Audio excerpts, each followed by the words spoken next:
Entrevista da semana.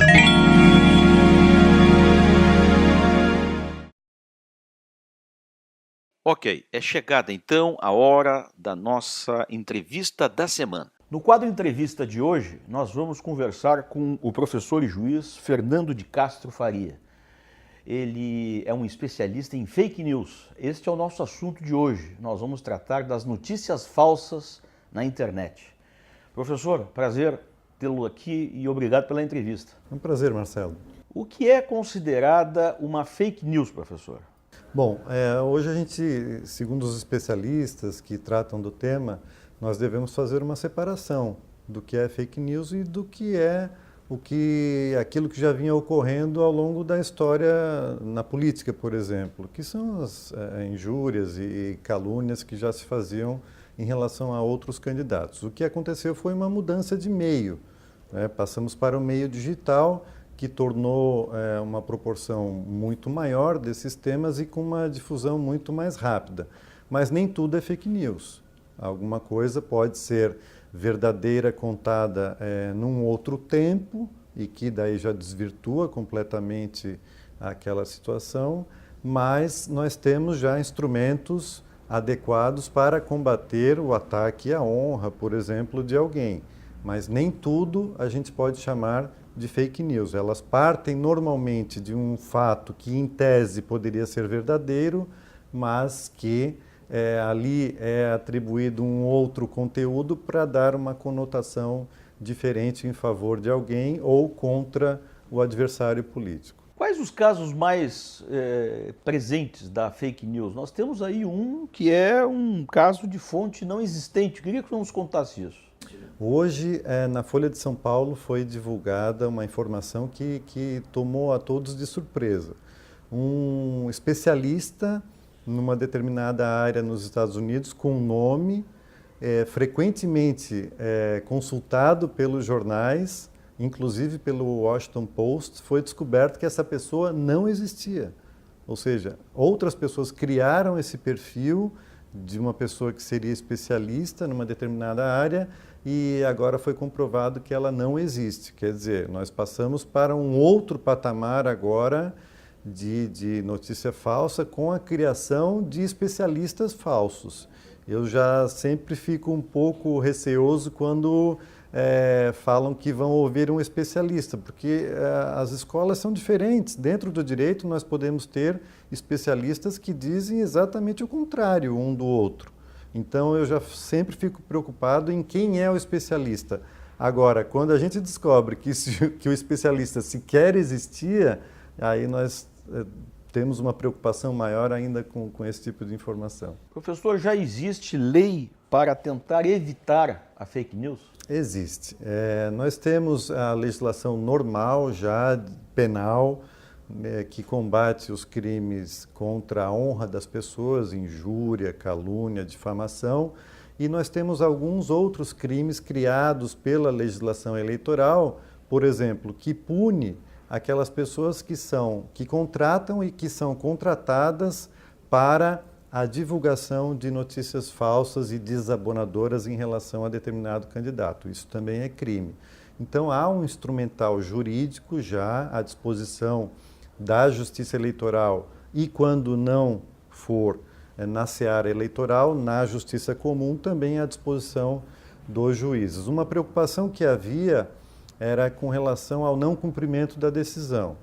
Os juízes, em medida extrema, podem determinar a suspensão daquele serviço, mas não por um prazo superior a 24 horas. Ele deve observar uma proporcionalidade entre o que foi feito e o descumprimento daquela decisão, determinar a suspensão daquele site do ar, por exemplo, mas não por um prazo superior a 24 horas. E isso deve ser feito somente num caso de extrema necessidade. E uma outra atuação que a Justiça Eleitoral deve ter nesse ano é uma atuação de mínima interferência possível no debate político, somente preservando aquelas questões que comprometam, que possam comprometer a lisura do pleito ou o desequilíbrio na relação entre os candidatos, que também passa pela fonte de informação fidedigna. Professor, nós vamos dar uma paradinha, 30 segundos apenas, para a gente voltar com este papo. Esta é a entrevista da semana que a gente sempre traz por aqui no TJSC Rádio. Já voltamos. Você já ouviu falar em jurado voluntário? Essa é a denominação usada ao cidadão que se inscreve voluntariamente para participar de um julgamento no tribunal do júri. Os jurados representam a sociedade da qual fazem parte e, dentro de um processo, decidem em nome dos demais. A função do jurado é tomar a decisão com base na lei e na situação de cada processo, de maneira individual. O Poder Judiciário de Santa Catarina conta com a sua colaboração.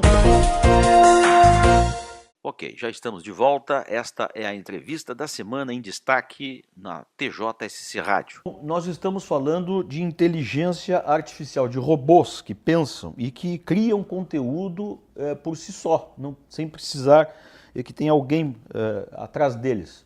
Queria que o senhor nos falasse um pouco disso. Isso é impressionante, principalmente na rede Twitter, que há uma limitação de 140 caracteres por post.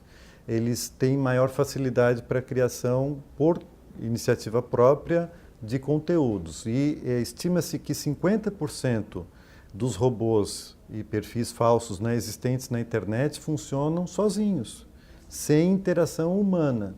Eles foram programados uma vez e conseguem captar amizades nas redes sociais para poder difundir os seus conteúdos. E isso sem a participação de ninguém.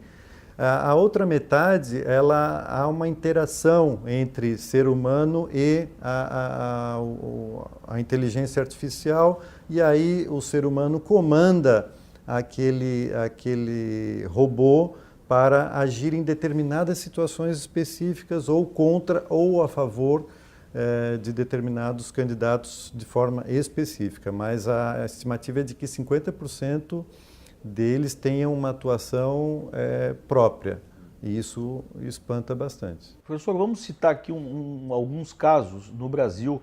Me parece que o caso mais importante nos últimos tempos é o caso da Marielle, né? O primeiro caso no Brasil que se tratou de um desmentido geral, né? Foi o primeiro caso em que toda a imprensa se reuniu para desmentir o que havia sido dito em relação a ela. Então foi uma mudança de paradigma, de uma preocupação da grande imprensa em dizer, olha, isso que estão divulgando não é verdadeiro, né? Como não era mesmo. Então foi um exemplo de que a união dos grandes grupos de comunicação essa união pode auxiliar na checagem dos fatos e a desmentir para o grande público aquela notícia que havia sido veiculada. O grande problema nisso, professor, me parece que é o fato das pessoas se informarem especialmente apenas nas redes sociais ultimamente, né? Mais de 60% dos americanos utilizam somente as redes sociais como fonte de informação. No Brasil, algo em torno de 50%, isso há uns 2 anos atrás, caminhamos cada vez mais para aumentar esse número. Por quê? Porque as operadoras de telefonia oferecem muitas vezes planos com acesso ao Facebook, por exemplo, e ao WhatsApp. Então, tudo que seria de consulta fora dessas redes seria cobrado, né, à parte. Então, as pessoas ficam só naqueles veículos, né, Instagram, Facebook, WhatsApp, Twitter, enfim. Então, isso leva a uma informação muito restrita, muito limitada. Ninguém mais lê 2, 3, 4 jornais com fontes diferentes de informação. Então, isso é ruim para o debate político e facilita a propagação dessas notícias falsas ou sem uma informação, sem uma fonte fidedigna. Professor, para finalizar, estamos diante de um desafio que é a nossa educação digital, né? O que alertas o senhor faz? O que os especialistas falam é de uma necessidade maior de transparência dos provedores dessas redes sociais, das aplicações, dos aplicativos. Há uma necessidade de transparência, de como são feitos os algoritmos. Há uma necessidade de que esses algoritmos sejam feitos também por pessoas comprometidas com os direitos humanos, porque, por exemplo, vou dar um exemplo que aconteceu, um determinado anúncio de cozinha era direcionado somente a mulheres. Quer dizer, como se somente as mulheres tivessem interesse naquele produto. Não, mas os homens também fazem parte da família e não mais ajudam as mulheres, mas dividem tarefas com as mulheres.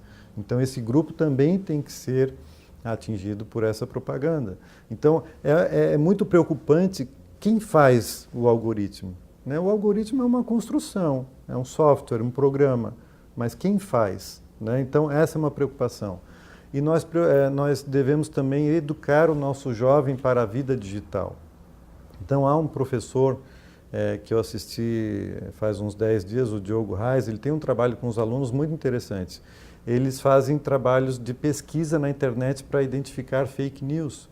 Quer dizer, eles estão criando ali uma educação digital para que os alunos saibam o que é verdade e o que não é. E a partir daí poder formar a sua opinião livremente, sem a criação de estados mentais, enfim, tudo aquilo que o Código Eleitoral também proíbe que seja realizado. Professor, muito obrigado, viu, pela entrevista de hoje. Foi um prazer. Eu que agradeço a oportunidade. Muito obrigado. Foi então a nossa entrevista da semana no TJSC Rádio. Voltamos na próxima semana com outro destaque importante.